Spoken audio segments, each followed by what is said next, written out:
kami kebetulan hari ini mengundang dari komunitas yang LGBT, terus komunitas yang pengamen jalanan dan lain-lain yang memang dianggap mungkin kalau kata orang sih komunitas-komunitas marginal atau segala macam, tapi kalau kami KPU lebih enak menyebutnya sebagai komunitas yang minoritas saja. Okay. Mungkin harus ada giveaway kali ya. Waduh. Bisa saja. Kami kan banyak gak ya yang sudah kami lakukan kemarin dan kami pun akan lakukan sekarang.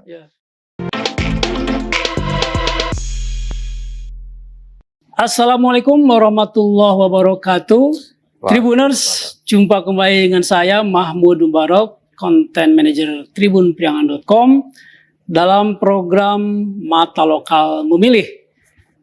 Tentu ini sebuah kebanggaan karena kita berada di ruangan Sakura ya, Hotel Santika Kota Tasikmalaya, dan saat ini saya sudah bersama dengan narasumber yang istimewa, yaitu Bapak Ketua KPU Kota Tasikmalaya, Bapak Asep Rismawan. Saya suka kebalik, Asep Hermawan dan Asep Rismawan. Karena Asep Damang, Asep. Alhamdulillah. Ini luar biasa kan, banyak kegiatannya. Mohon maaf nih, kita culik dulu. Ya kebetulan saja, kebetulan kami pun sedang ada kegiatan di Santika. Tadi ketemu ya langsung aja. Tapi yang unik itu gini kan, Kang Mahmud, tapi panggilannya Max, kan jauh ya. Kan jauh sebenarnya. Kayaknya gitu. Saya juga harus punya nama selain Asep. Boleh Kang lah. Dicari Kang. Kemarin setelah penetapan, pengundian, lalu kemudian deklarasi damai, apa lagi ini yang dilakukan oleh KPU ini?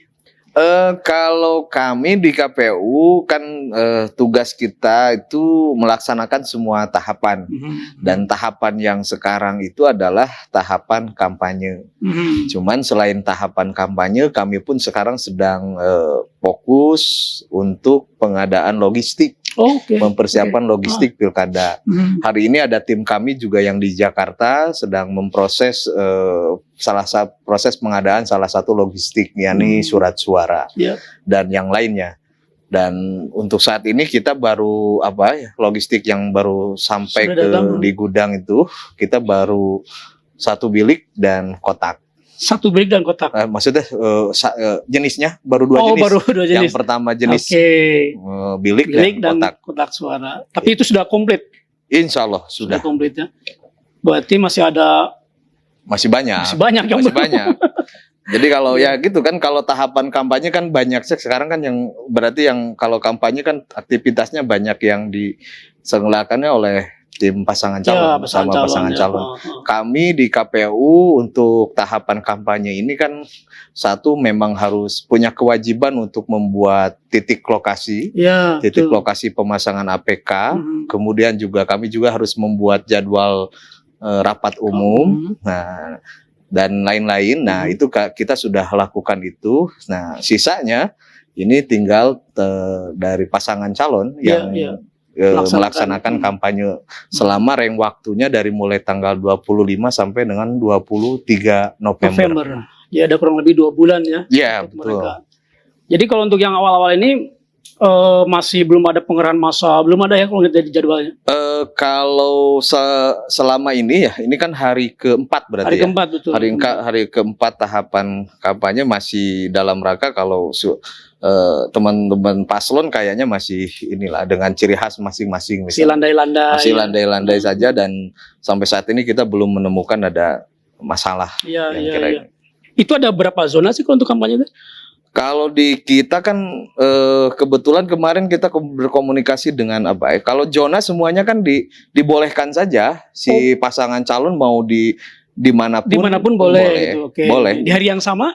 Di hari yang sama juga boleh. Artinya di hari yang sama paslon 2 paslon bisa bertemu nggak di satu? Karena tidak ada ketentuan harus membagi zona. Yang harus kita tentukan itu adalah jadwal kampanye kampanyenya saja. Yang terus juga titik lokasi pemasangan APK saja. Mana yang tidak boleh, di daerah mana yang boleh, daerah mana yang tidak boleh.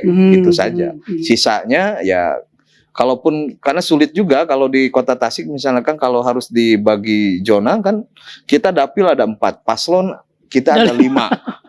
Kalau dibagi per kecamatan, misalnya 2 kecamatan ini segala macam, ya kemarin kita diskusi sama tim paslon ya, tim paslon sama LO paslon, pada akhirnya mereka berkehendak lebih baik sudah saja nggak usah dibagi zona karena mereka kayak sepertinya sudah punya jadwal masing-masing terkait dengan pelaksanaan kampanye, kan jenis kampanye itu banyak. Yang kita atur kan hanya sebatas rapat umum yang tatap muka, yang pertemuan terbatas, itu kan mereka sudah punya jadwalnya masing-masing. Gitu. Jadi itu udah kesepakatan dari para paslon ya, supaya tidak perlu ada zona itu ya. Oke. Nah kemudian selain mempersiapkan logistik, kan tadi saya dengar juga kegiatan untuk sosialisasi ke para pemilih ini juga sedang gencar dilakukan ya. Iya, Kang Mek, karena kan kemarin karena memang di Kota Tasik itu kalau sisi partisipasi ini ada kebiasaan, ada sejarah mencatat partisipasi untuk pilkada itu terkadang lebih rendah dibanding dengan pemilu. Sehingga kami untuk pelaksanaan pilkada serentak tahun 2024 ini membuat banyak kegiatan terkait dengan kegiatan sosialisasi. Yang termasuk yang hari ini nih, ini secara kebetulan kita di tempat yang sama namun ruangan yang berbeda gitu. Nah, kita sedang melaksanakan kegiatan sosialisasi ke pilkada serentak.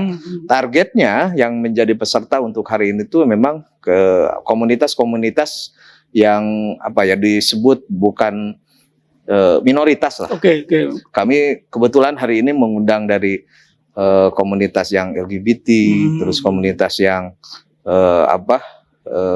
pengamen jalanan dan lain-lain yang memang dianggap mungkin kalau kata orang sih komunitas-komunitas marginal atau segala macam. Tapi kalau kami KPU lebih enak menyebutnya sebagai komunitas yang minoritas saja. Gitu. Sebetulnya apa sih yang menjadi penyebab rendahnya partisipasi pemilih atau masyarakat Kota Tasikmalaya dalam memilih itu dibandingkan dengan pemilu ya?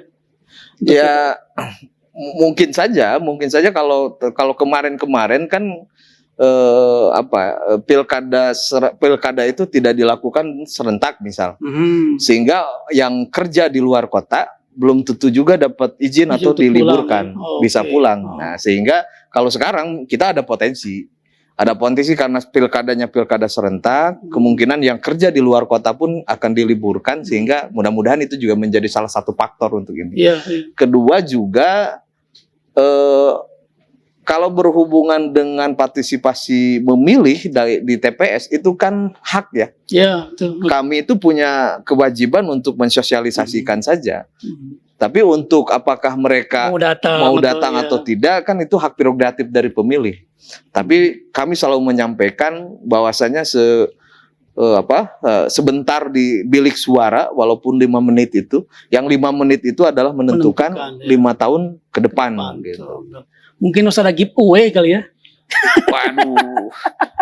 Bisa aja. Kami kan banyak ya yang sudah kami lakukan kemarin dan kami pun akan lakukan sekarang. Ya, ini juga salah satu ikhtiar kami untuk mencoba meningkatkan partisipasi. Salah satunya itu adalah dengan kita membuat nanti TPS yang paling kreatif, TPS yang paling kreatif, KPPS yang paling inovatif. Nanti kita akan jadikan ada bukan perlombaan tapi ada penghargaan. Nah, itu diapresiasi ya. Apresiasi. Mudah-mudahan dengan TPS-nya bentuknya unik, petugas KPPS-nya yang inovatif dan segala macam, ini menjadi daya tarik, menjadi daya tarik masyarakat untuk datang ke TPS.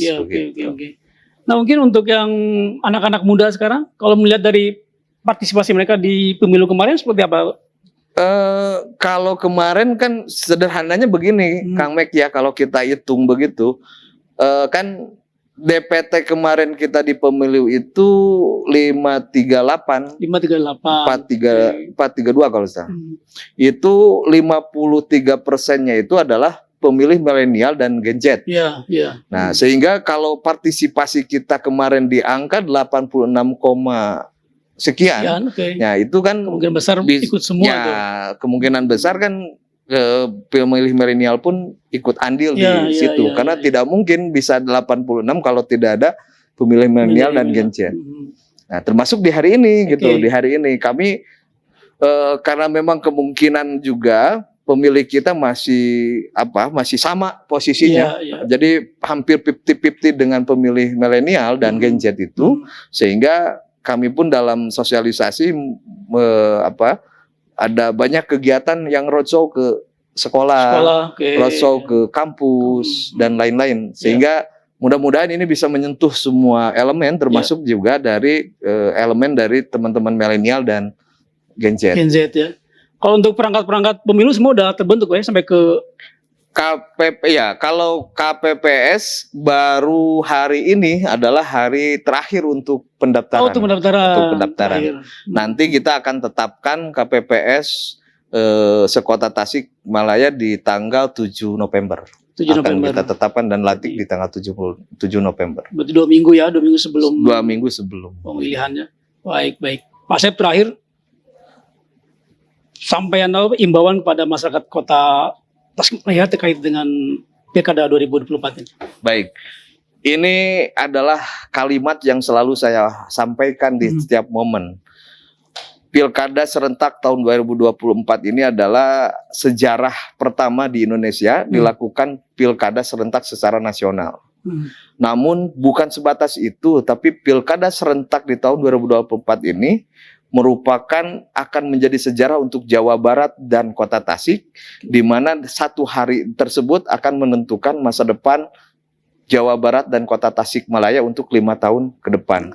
Sehingga dengan demikian kami mengajak semua warga Kota Tasikmalaya untuk sama-sama menyukseskan Pilkada serentak tahun 2024.